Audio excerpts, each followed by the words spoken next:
Hey guys, welcome back to Arry The Stag. TR Tony here. Hope you're well and had a really great week wherever you are. This week I've decided to tackle a bit of a big project actually. It's one of those things that's been annoying me for a little while. We had UES 591S back at the start of the year and we had a good summer out of her, albeit within lockdown.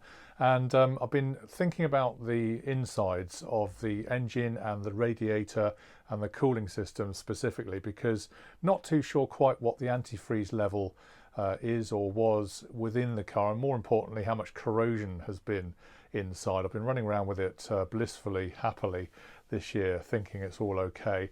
Also the level of acidity and alkalinity. Ideally you should have a kind of middle of the road pH such that it's not alkaline or acid, and therefore the iron and the aluminium metals of the engine don't corrode, and I'll talk about that in a future video, but that's the kind of issue. So I started on this journey of thinking about flushing the radiator, reverse flushing the radiator, and I'll talk about that in just a second, rather than just dropping it out the bottom, going back up through the system to try and get all the corrosion and everything else out of it. And it ended up being taking a lot longer than I thought it did or would done. So not only did it started raining, it also started getting dark, and I uncovered a few more issues which you'll see in the film during the process that I needed to address. So what I've decided is I'll do this over 2 or 3 films over a period of the next couple of weeks or so. So hopefully it gives you a whole kind of plan of what to do if you want to do this job yourself. It is quite easy to do. My objective really is to clean the car on the inside, if you will, and have confidence that the thing's going okay for winter. I don't want any frost getting into it, obviously, because that would be hugely damaging to the car. And it's, as I say, it's kind of the job that you can do from home fairly easily. It's a very messy job, but worthwhile having a crack with the right preparation, the right tools. And I'll be sharing with you a few top tips along the way, and give you a few extra ideas to make life a little bit easier for you as you go through the process. So with that all said, let's go over and take a look at UES. It's in the drive. Let's go have a look. So here is the resplendent UES 591S on the driveway awaiting my input, and it's a job I've been kind of hiding from a little bit, I suppose, in recent weeks. I've known because winter's coming I need to really make sure that the cooling system is okay and that the antifreeze is at the right level. So it's a job I need to get stuck into. It's a bit of a dirty job, as many of us know, but it's worthwhile doing. So as with many of our Stags, I think I've got a collection of keys here, one for the front drivers, one for the front passenger, and one for the boot. So it's a bit of a compendia of keys, but nevertheless they kind of work. So into the car and opening the bonnet in the usual way as we've covered before. The release pull is on the, in this country, on the near side, on the passenger side, to pop the bonnet, and that's nicely released. And as we've said before, in terms of how you pick up the bonnet, always lift from the middle if you can, to avoid any kind of flexing of the bonnet that might damage some of the surrounds. And there is the engine, the V8, beautiful engine, all nicely clean and tidy as best it can be. And now we turn our attention to the cooling system, and as I'm sure many of you will be familiar, there's the brass kind of screw thread cap on the top with the top hose that then goes into the top of the engine, and in there you can see that is the cover for the thermostat, in fact, and I will be taking that out later on, so I plan to do that just to allow the water flow through. You can see here around the other side, just show you what happens down below. There is a pipe, metal pipe, that is bolted to the front of the engine. That's a real fiddle to get in and out, and probably best inserted and put back in when you have changed the radiator as one unit with top and bottom hose attached, just for the record, having done that a few months ago on another Stag. Underneath, the bottom hose is quite tricky. Luckily with this one, the Jubilee clip is looking at me with the right slotted thread screw. It is just very close to the front of the fan, and it's all pretty tight in there if ever you get to do this job, but at least I can get to that screw thread on the Jubilee clip and release some of the water So okay, getting tooled up, I have this mini Lilo as it blows up, but these are really useful tools actually. These ones are of Harry's. I think they're Mac tools, these ones, but they're little pick tools, and I'll be using those later on to try and release the rubber from the brass pipes on the radiator. And of course what I want to do is, as I mentioned before, is to go through the system with a speed flush to get rid of all the crud that may be inside. This was about £3.95 from Halfords, I think, in the end, so it's not a lot of money to buy, and we'll be applying that later on in the process. I swear blind, these gloves are a godsend. They really are. The nitrile black versions here really do protect your hands, although they may get a bit sweaty, but they're not too bad. They're better than the white ones, which can be quite uncomfortable. These ones, then okay, off we go back to the car, and now I'm just going to use an adjustable spanner to release the brass screw thread cap. And of course this is where you'd normally fill the car up with water, but it's quite a simple undo. I think you can actually do this with a slotted screwdriver if it's big enough and wide enough, and there inside you can see the water, and on the face of it looks cleanish, although brown. If I had some pH paper, I would be testing for the acidity or alkalinity in there, but nevertheless we're going to change this, as we know, so it's worth looking. And for those purists who are going to ask me, well, why aren't you taking the engine plugs off? It's because that's where they are. This is the engine that we've got for UNY in the garage, still waiting to go back in the car, but you've got to take those plugs out if you're going to completely drain the whole system and flush it out. But because of their location, it's really tricky to get to. I'm not going to do that on this occasion. I don't think it's going to make that too much difference in this overall scheme of things, given I'm trying to keep it cool and frost free for winter. So underneath, let's get stuck in, and first bit is just to release a bit of the water in the system, and I've started by just undoing that, and as you can see, what's coming out looks quite cherry red pink. So you'd think that this car has been recently flushed, and at this point in the proceedings I was a little bit worried about whether I should carry on or just screw it back up and call it a day, but not knowing the provenance of the car beforehand elsewhere in the car, I just thought it would be worthwhile going through the process. As I've bought the flush anyway, let's get some of that fluid out and see if we can get some of the crud out that may well be in the engine after 40 odd years. I'm sure there is. So we released a small amount of the water from the radiator, dropped into a bucket underneath, as you can see, and actually after a little while wasn't perhaps as pink as I initially thought it was. It's definitely going a shade of brown there, which is always a sign of rust and contamination. So there we go. I decided then to do back up the Jubilee clip to seal the system again and come back up the top. You'll see that I've drained water away now from where it was before, so it's now deep into the radiator, which is all positive. Next thing to look at then is to remove the air filter that goes over the top of the carburetor intakes. On the Stag it's quite straightforward, a bit fiddly. You've got various kind of pipes and bits and pieces to take off, including the rubber boot that joins the front of the air filter to the air scoop on the front of the grille of the car.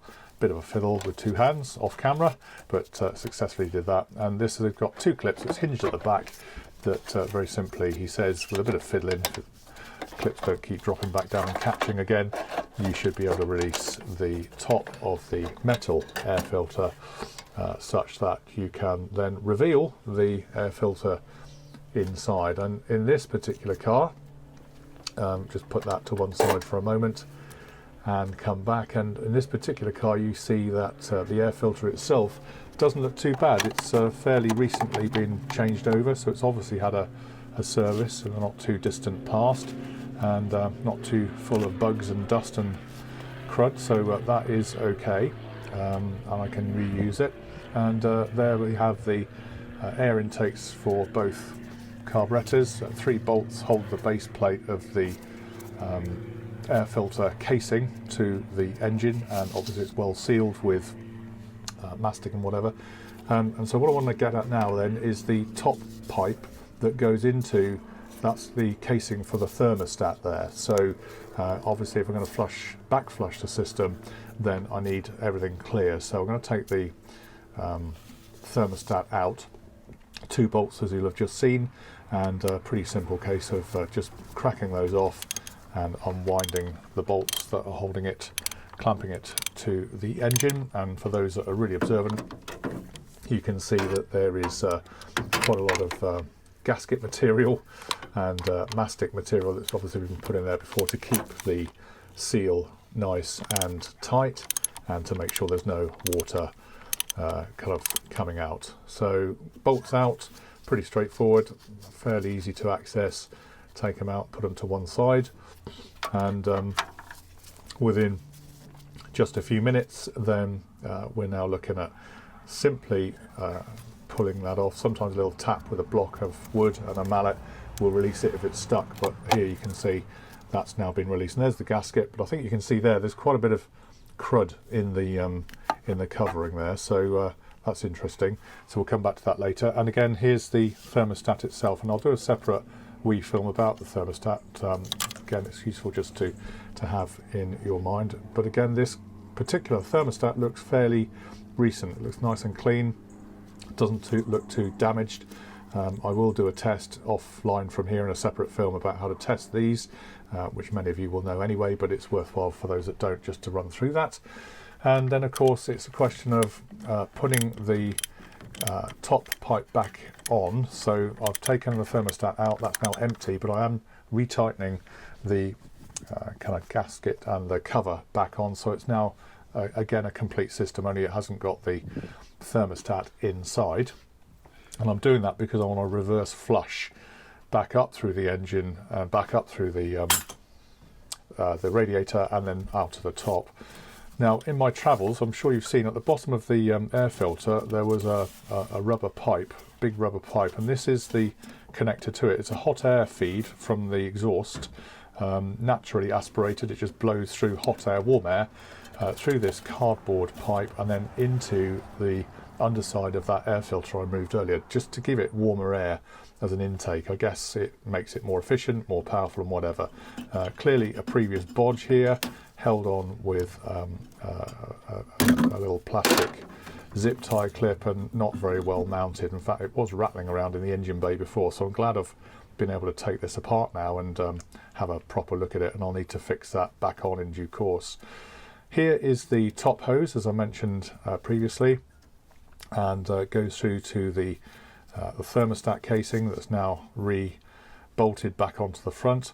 So I'm now going to have a look at how to take that top hose off, because this is where I'm going to be feeding in the flushing water in due course, and I'll show you that in just a moment. So need to release the Jubilee clip first. A little bit stiff these can be sometimes, as we all know. This one's not too bad, but it is wriggling, although it's resisting. So time now for Harry's little pick tool to see if I can just use that sharp edge, just sliding underneath the pipe and just trying to break anything holding it to the brass pipe of the radiator itself. And if you just kind of really can work your way around that, you'll find it will ease the pipe off the brass kind of output pipe off the rad, if you know what I mean. And with a little bit of a push and a tug, you'll find it comes off, and there you go. And I think you can see, yeah, it is a little bit brown in there. There is some crud flying about, so we need to work on this. And the initial pink flow may have been a little bit of a red herring. And now comes the je ne sais quoi magic. You get the garden hose, much to my wife's dismay, because she thought she'd put it away for winter, and try and engage it into the top hose. And luckily it's about the right size, so with a little bit of careful fettling you can actually push fit the standard kind of British hose socket attachment, hose attachment into the pipe itself. And that's what we've done here. For those that are really observant, you'll see I've done a Jubilee clip around the top, not too hard to break the plastic, because it is only plastic, but at least to make a seal. And then we've connected the hose pipe up to the house and the garden tap, which we'll turn on in a minute. Now, I didn't want water all over the drive, so I created this fantastic funnel.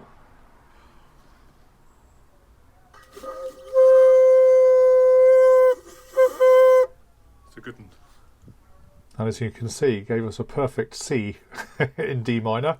And the whole point of this is to catch water coming out of that top outflow pipe on top of the radiator. I didn't want it splashing everywhere. It's always going to be a bit messy, this job, we know, but if I could catch some of that water coming out of that top pipe when I'm reverse flushing, then at least that would be good, and I can then funnel it into a bucket. So a homemade funnel out of a lemonade bottle and an old piece of garden hose, and that's really, really good.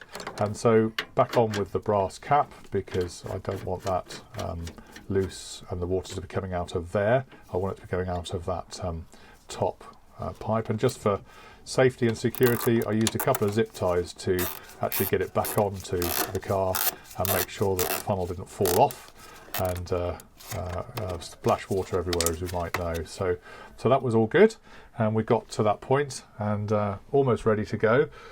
The one thing we do need to remember, however, is we've got the overflow bottle, which again is set deep in the engine bay, and this carries any overflow that comes out of the radiator. Now clearly I need to, just to take that up, be healthy to clean that anyway, but it reveals the pipe that's brazed onto the top of the radiator from kind of driver's side through to passenger side, and that then goes into the expansion bottle, which is I've just removed that plastic bottle, and that's good. But if you look at the height of that outlet, then it is worth plugging for this process. And I've got a really top tip here. It's nabbed from Wheeler Dealers. I saw this a few years ago, but basically a bolt, or in this case a rawl plug of the right kind of size, and a snipped off piece of old rubber glove does actually make quite a nice bung if you're lucky, and if it's the right diameter.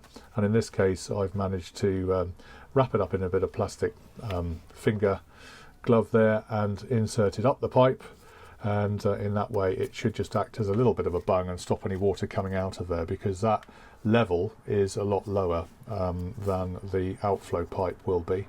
So just a quick check then, all in place. I've bunged up all the holes. I've got my funnel, my musical funnel in place, looking underneath the car. I obviously just need to make sure I can catch some of the stuff that's coming out the fluid. So underneath I've got the other end of my funnel with the hose, and just for good measure there's 2 buckets, because I know I'm going to fill one pretty quickly and I want to keep that flow going, so I can swap over pretty quickly. And so back to the house and on with the tap. We're ready to go. So on goes the flow, and I have to rush back to the car because I was doing this on my own. And slowly but surely you can see the pressure building up in the hose now, and it's obviously going into the top hose, down through the engine, into the bottom of the radiator, up the radiator, and eventually comes out the top. And initially you look at this outflow and you think, well, actually that looks really, really nice, bright pink cherry red, which is what you'd expect it to be in antifreeze, which is really cool. But over a period of time you'll certainly see the colour changing, and now it's going a lot browner than it should be, and now we're getting some of the crud out of the system, and you can see here the rapid change in colour. Underneath the car, if you take a look, you can see that it's a very brown, dirty colour, and but nevertheless with continual kind of flow of the hose, slowly but surely it is getting lighter, which is a positive thing.